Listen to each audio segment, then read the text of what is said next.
Tudo começou com Joseph Patrick Kennedy, um homem ambicioso que sonhava não só com riqueza, mas com uma dinastia. Incapaz de conquistar o poder por si mesmo, moldou seus filhos, John, Robert e Edward, como instrumentos para alcançar seu objetivo. Na casa dos Kennedy, reinavam disciplina, fé católica e ambição. John, o carismático e inteligente Jack, destacava a si mesmo com problemas de saúde desde a infância.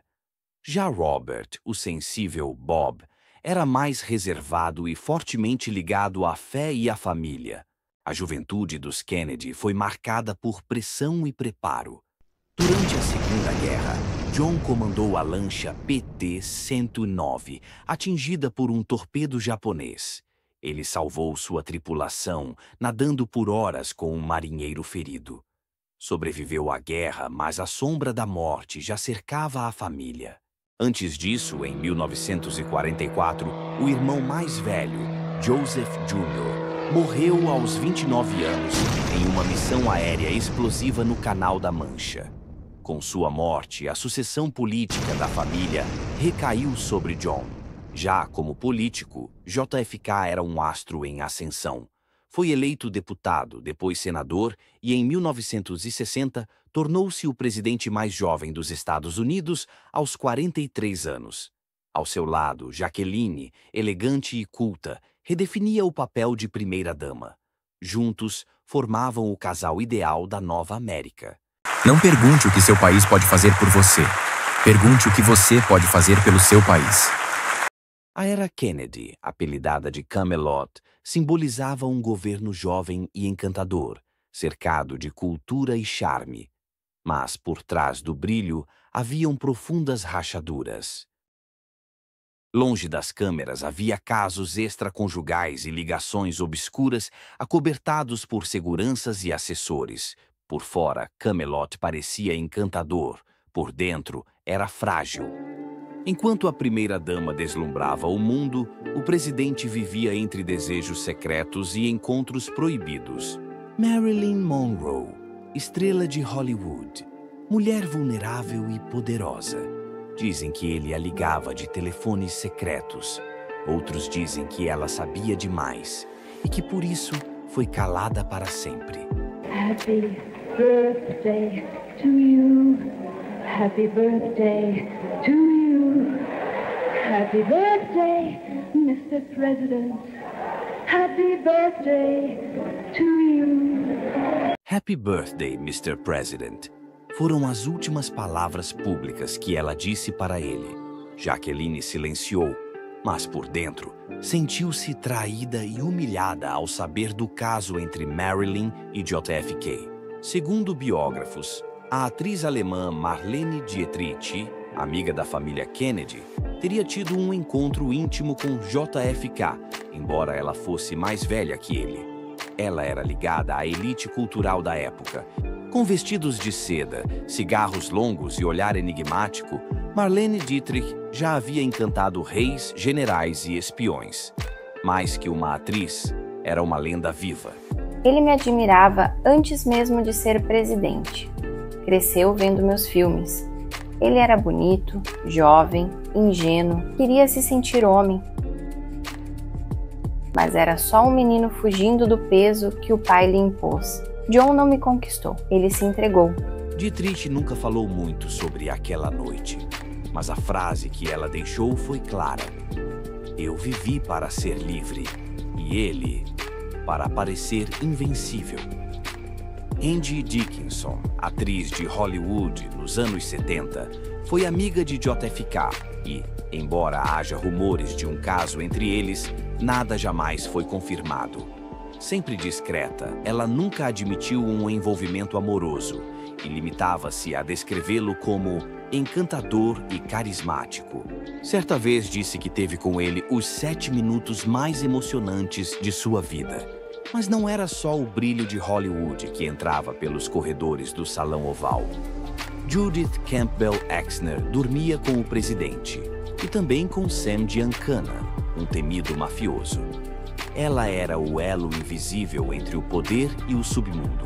cartas sem assinatura, visitas sem registro.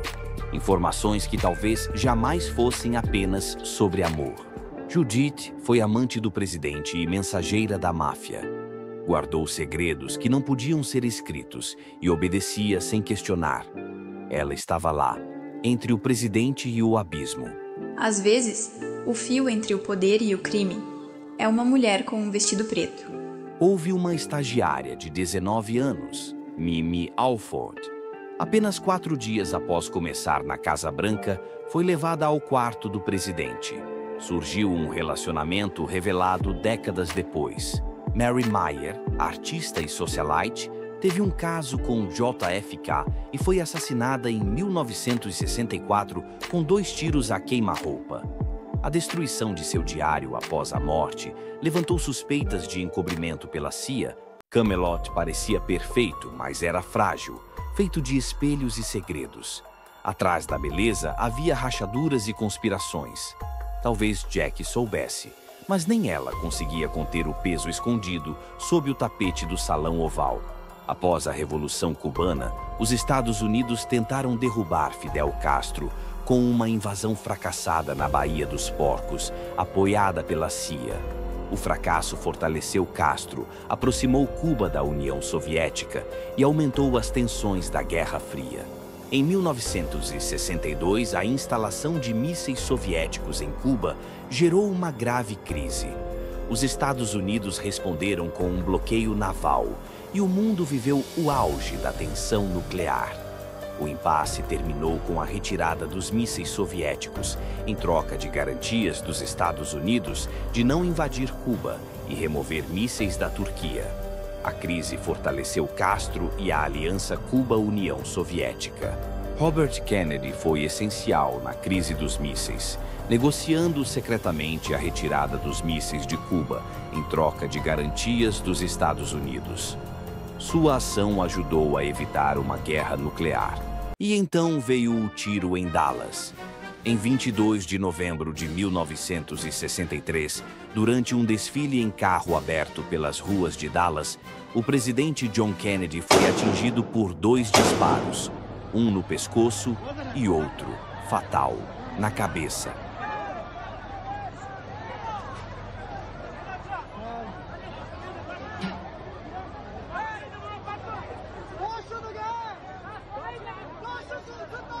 Jacqueline, em choque, tentou socorrer o marido, mas já era tarde. Com o vestido coberto de sangue, recusou-se a trocá-lo. Queria que todos vissem o horror daquela cena. Lee Harvey Oswald, um ex-fuzileiro naval, foi preso pouco depois acusado do assassinato. 2 dias depois, antes de ser julgado, foi morto ao vivo na TV por Jack Ruby, um dono de boate ligado ao crime, gerando dúvidas e conspirações que eternizaram a aura sombria em torno dos Kennedy. O crime, a prisão relâmpago, a morte do acusado e os mistérios nunca resolvidos sobre possíveis conspirações criaram um manto de segredos que marcaria para sempre a tragédia. Robert Kennedy, mesmo em luto, assumiu o legado do irmão. Como procurador-geral, enfrentou a máfia, defendeu os direitos civis e ganhou destaque. Em 1968, candidatou-se à presidência, visto por muitos como símbolo de esperança. Mas a história se repetiu. Em 5 de junho de 1968, Robert Kennedy havia acabado de vencer as primárias democratas na Califórnia. Ao sair pelo corredor da cozinha do Hotel Ambassador, foi baleado a queima-roupa pelo palestino Sirhan Sirhan, devido ao seu apoio a Israel. Ele foi levado ao hospital, mas morreu no dia seguinte, aos 42 anos. Mais uma vez, os Estados Unidos se despediam de um Kennedy. Foi mais uma tragédia nacional. O país acompanhou em choque o drama. Sua morte reacendeu a dor de 1963. Mais uma vez, a esperança havia sido silenciada a tiros. Em 1969, Ted Kennedy, senador e irmão mais novo de John Kennedy, voltando de uma festa, sofreu um acidente em uma ponte que resultou na morte de Mary Jo Kopechne. Ele demorou horas para avisar a polícia o que levantou suspeitas e arranhou sua reputação, afetando suas chances de disputar a presidência. Devido a alterações de humor e crises de raiva, a irmã de John, Rosemary Kennedy, foi lobotomizada aos 23 anos por ordem do pai, que temia escândalos que pudessem prejudicar a família. A cirurgia fracassou e ela viveu isolada pelo resto da vida. Kathleen Kennedy, outra irmã, morreu em 1948, aos 28 anos, em um acidente de avião na França durante uma tempestade. Ela viajava com o namorado e todos a bordo morreram. John F. Kennedy Jr., filho do presidente, morreu em 1999 aos 38 anos, ao cair de avião com a esposa e a cunhada. Ele era visto como o herdeiro político dos Kennedy, mas a tragédia apagou mais uma esperança da família. John Kennedy Jr. morreu reforçando a sensação de maldição sobre a família Kennedy. Entre os destroços, uma foto resistiu. Jacqueline Kennedy, sua mãe. Esse achado dá início a uma viagem no tempo, voltando a 1963, quando Jackie, recém-viúva, caminhava solitária pela Casa Branca. O tempo havia parado para Jackie. Viúva de um presidente, mãe de 2 crianças pequenas, símbolo de uma nação ferida. Ao fundo, uma pequena distorção temporal. Laura e Miguel surgem discretamente. Eles se olham apreensivos. Eu não sei se devemos interferir. Ela parece tão frágil. Mas é por isso que estamos aqui. Para ouvir e entender. Às vezes, a dor carrega mais história do que qualquer livro. Vocês são da imprensa? Não, senhora Kennedy. Viemos de longe para aprender com você, para entender como alguém pode sobreviver ao fim de um sonho. Jackie observa os dois por um momento. Há um silêncio pesado, mas algo na presença deles a acalma. Sobreviver não é a palavra certa. Você aprende a carregar. Cada olhar, cada lembrança, tudo vira peso. E foi por isso que você decidiu ir embora? Eu não fui embora. Eu me salvei. Se ficasse, me afogaria nesse nome. Kennedy. Todos esperavam que eu fosse uma estátua. Mas eu sou feita de carne e dor. As pessoas vão julgar, mas também vão entender. Um dia. Talvez, mas até lá, que digam o que quiserem. Eu apenas quero viver, longe dos fantasmas. O que estão fazendo com os Kennedys? Se mataram o Jack, se mataram o Bob, quem será o próximo? Meus filhos? Jacqueline, abalada e sentindo-se insegura no país, tomou uma decisão inesperada. Aceitou se casar com o magnata grego Aristóteles Onassis, figura excêntrica, milionária e envolta em mistério.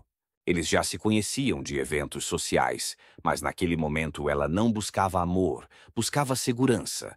A decisão chocou os americanos, mas, pela primeira vez, Jackie escolheu a si mesma. Após um casamento conturbado, Jacqueline retornou a Nova York após a morte de Onassis e, longe dos holofotes, ela reencontrou sua paz. Ela reconstruiu sua vida como uma discreta editora. Em 1994, enfrentou o linfoma com dignidade e partiu aos 64 anos, deixando um legado eterno no coração do povo. Jacqueline não teve uma estátua em sua homenagem, mas seu nome foi eternizado no Central Park, onde o grande reservatório passou a ter o seu nome.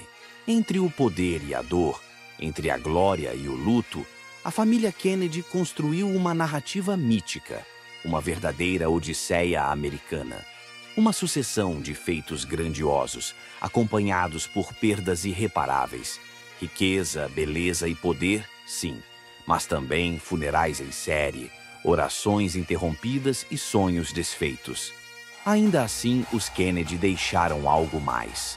Uma herança de serviço público, de engajamento, de busca por justiça social, mesmo quando o preço foi alto demais. Camelot durou pouco, mas sua memória persiste como um retrato da América que ousou sonhar e que nunca mais foi a mesma.